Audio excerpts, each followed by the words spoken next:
Welcome back to my channel tuition here. आज हम आए हैं एक नए टॉपिक के साथ जिसका नाम है नेचुरल डिजास्टर्स। नेचुरल डिजास्टर्स क्या है? जब हमारी धरती पर अचानक से कोई घटना होती है तो उसे हम नेचुरल डिजास्टर्स कहते हैं। इससे लाइफ और प्रॉपर्टी का बहुत नुकसान होता है। कुछ डिजास्टर्स तो प्रिडिक्ट होते हैं और लेकिन कुछ का आने से पहले हम अनुमान नहीं लगा सकते, जैसे अर्थक्वेक।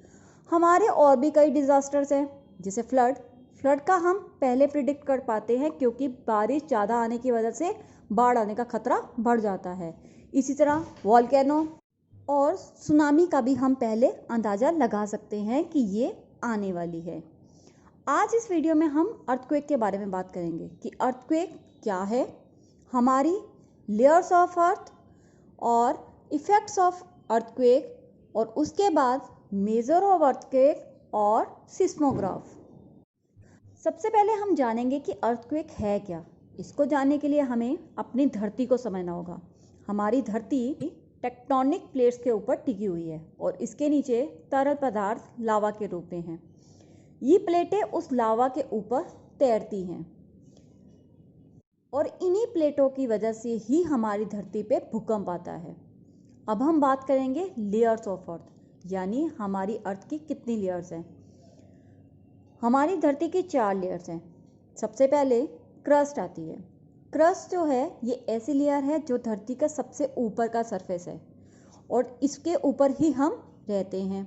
उसके नीचे मेंटल आता है जहाँ सेमी मोल्टन रॉक्स है और उसके नीचे आउटर कोर जो कि बहुत गर्म है, वहाँ पर आयरन और निकल जैसे मेटल्स पाए जाते हैं। उसके नीचे इनर कोर आता है जो कि धरती का सबसे गर्म हिस्सा है और ये अर्थ का सेंटर भी है। अब हम बात करेंगे हाउ डज एन अर्थक्वेक अकर, यानी अर्थक्वेक आता कैसे है। हमारी जो क्रस्ट और मेंटल है इनको हम लिथोस्फीयर भी कहते हैं और क्रस्ट और मेंटल की लेयर लगभग 50 किलोमीटर की मोटी परत होती है। इन्हीं परतों को हम टेक्टोनिक प्लेट्स कहते हैं और ये प्लेट गर्म लावे पर मूव करती हैं, जो हमने आपको पहले भी बताया। कभी कभार ये प्लेटें एक दूसरे से दूर हो जाती हैं या कभी कभी ये प्लेटें एक दूसरे के ऊपर चढ़ जाती हैं या कि किसी वजह से ये एक दूसरे के साथ टकरा जाती हैं। जब ये टकराती हैं तो ये एक कंपन पैदा करती हैं। जैसे ही ये कंपन पैदा होती है तो धरती के ऊपर वाले सरफेस पे भूकंप आता है। क्या आप जानते हैं हमारे माउंटेन्स भी इन्हीं भूकंप की वजह से बने हैं, क्योंकि ये जो प्लेट्स मैंने आपको पहले भी बताया कि एक दूसरे के ऊपर कभी कभार चढ़ जाती हैं। जब ये प्लेट्स एक दूसरे के ऊपर चढ़ी तो हमारे माउंटेन्स तैयार हुए। ये भूकंप धरती के ऊपर नहीं बल्कि धरती के नीचे 30 से 50 किलोमीटर अंदर आता है। धरती के नीचे जहाँ इन प्लेटों की हलचल होती है, यानी इनकी आपस में कंपन होती है, तो उस हिस्से को हम फोकस कहते हैं।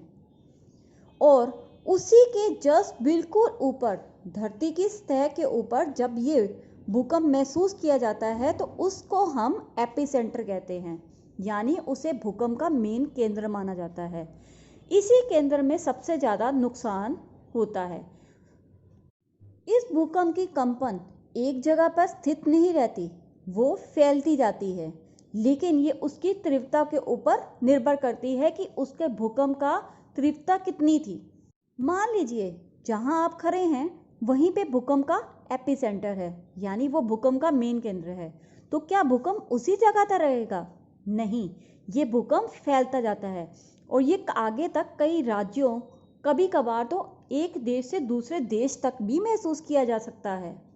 अब हम जानेंगे इफेक्ट्स ऑफ अर्थक्वेक। धरती पे भूकंप आता है तो सभी घर, बिल्डिंग, ब्रिजेस, यानी धरती के ऊपर जो भी चीज़ें हैं वो सब चीज़ें शेक करती हैं। उन हिलने की वजह से उनमें क्रैक आ जाता है और कभी कभार वो गिर भी जाती हैं।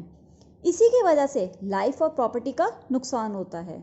अर्थक्वेक की वजह से लैंडस्लाइड भी हो जाती है। अब हम बात करेंगे मेजरमेंट ऑफ अर्थक्वेक, यानी अर्थक्वेक को मापा कैसे जाता है। अर्थक्वेक को मापने के लिए रिक्टर स्केल का इस्तेमाल किया जाता है। रिचर स्केल से भूकंप को 0 से 9 तक की तीव्रता के आधार पर मापा जा सकता है। 1 से 5 कम के भूकंप को महसूस नहीं किया जा सकता। अगर महसूस भी हो तो उससे ज़्यादा कोई नुकसान नहीं होता। और ये आप जानते हैं, ये साल में कई आते हैं जो हमें महसूस नहीं होते। अगर ये भूकंप 6 से ऊपर का आता है, यानी 6 से 9 तक के बीच का आता है, तो इससे काफ़ी सारा नुकसान हो सकता है। करेंगे सिस्मोग्राफ के बारे में। सिस्मोग्राफ क्या है? सिस्मोग्राफ एक ऐसा ग्राफ है, जैसे ही धरती के ऊपर भूकंप आता है तो ये अपना काम करना शुरू कर देता है। अब ये सिस्मोग्राफ बना कैसे है, यानी स्ट्रक्चर ऑफ सिस्मोग्राफ। सिस्मोग्राफ एक ऐसा इंस्ट्रूमेंट है जिस पर एक रोड है और उस रोड के ऊपर एक पेंडुलम लटका हुआ है और उस पेंडुलम के नीचे एक पेन अटैच होता है। और जैसे ही धरती पे कुछ वाइब्रेशन होती है, यानी थोड़ा सा भी भूकंप आता है, तो ये पेंडुलम हिलता है और उसके साथ लगा हुआ पेन रोटेटिंग पेपर ड्रम के ऊपर ग्राफ बनाता है। जैसे आपने अपनी मैथ्स की कॉपी में देखे होंगे ग्राफ बनते हुए, ये भी एक ऐसा ही पैटर्न बनाता है और उसे कंप्यूटर मशीन के साथ अटैच किया जाता है, जिससे हम जान पाते हैं कि भूकंप के बारे में। क्या आप जानते हैं, जापान को भूकंप का हाईली प्रोन एरिया माना जाता है। अगर वहाँ पे हल्का सा भी अनुमान लग जाए कि भूकंप आने वाला है, तो वहाँ पे अनाउंस कर दिया जाता है ताकि लोग सेफली अपने घर से बाहर निकल जाएं। अगर आप घर पे बैठे मेरी वीडियो देख रहे हैं और अचानक से भूकंप आ जाए, तो आपको क्या करना चाहिए? तो आपको सबसे पहले मेरी वीडियो छोड़कर किसी सेफ जगह पे जाना चाहिए, यानी अपने रूम से निकलकर किसी ऐसी खुली जगह पर जाना चाहिए जहाँ पे के भी चीज़ ना हो जो आपके ऊपर ना गिर सके। अगर वो पॉसिबल नहीं है तो अपने आप को किसी हैवी टेबल या किसी ऐसी चीज़ के नीचे छुपा लेना चाहिए जहाँ पे आप सेफ रह सकें, क्योंकि इसका कारण ये होता है कि जब भूकंप आता है तो ऊपर से नीचे चीज़ें गिरती हैं, वो आपको नुकसान ना पहुंचाए, इसलिए आप किसी हैवी चीज़ के नीचे आप अपने आप को छुपा लीजिए। अब मैं आपको एक इंटरेस्टिंग फैक्ट बताऊंगी भूकंप के बारे में। हमारी धरती पर ऐसी कोई भी चीज़ नहीं है जिसके आने से पहले उसका अनुमान ना लगाया जा सके।